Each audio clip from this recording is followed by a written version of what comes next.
of America and to the republic for which it stands, one nation, under God, indivisible, with liberty and justice for all.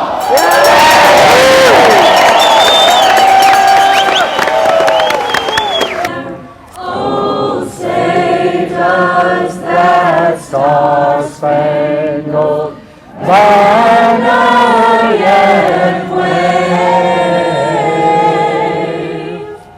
o'er the land of the free and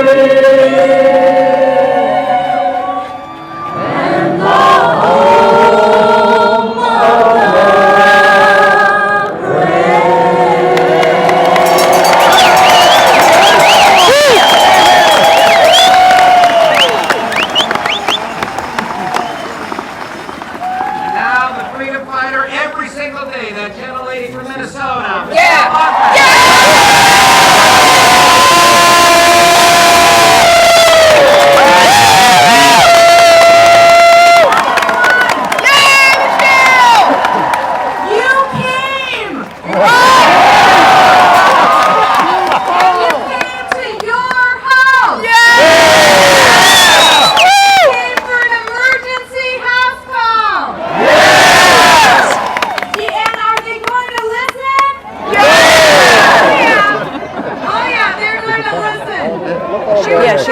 while we were singing, she was doing a revolution every now and then is a good thing. What do you think?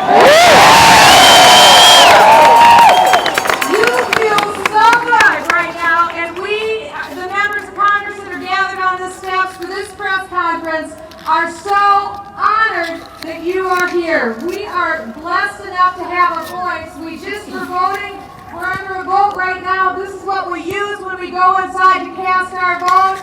But the biggest vote in the United States, the biggest voice in the United States is your voice, the voice of the American people.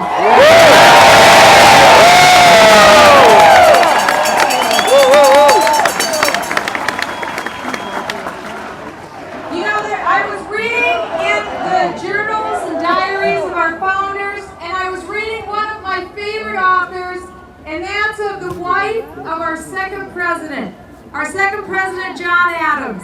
And Abigail Adams wrote in her journals, in her diaries, in her letters, a very personal insight. And she said this. She said, after all we've done, after all that's happened, I wonder if generations unborn will ever know what was done for them.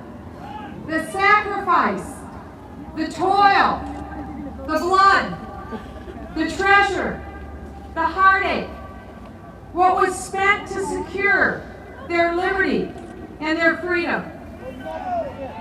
She knew that it was worth the cost. The founders knew that it was worth the cost. And think of where you stand. You literally stand with us on hallowed ground. This is hallowed ground of freedom.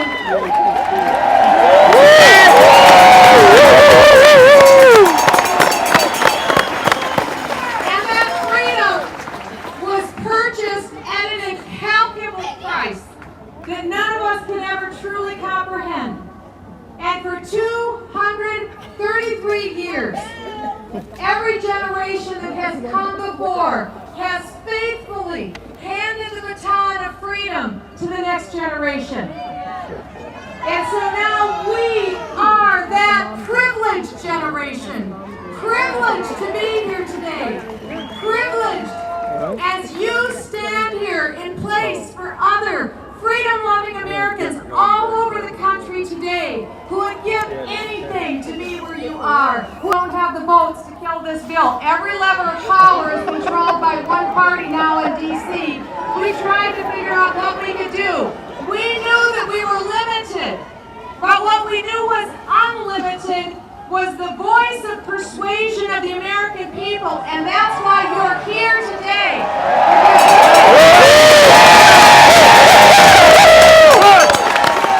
And so last Friday, we issued a very simple challenge, and we said this: we'll be here on the steps steps of the United States Capitol. And for anyone who can make it, please come. Join us to stand for freedom. And if it's the last hour, we'll have a meetup for freedom and let our voices be heard.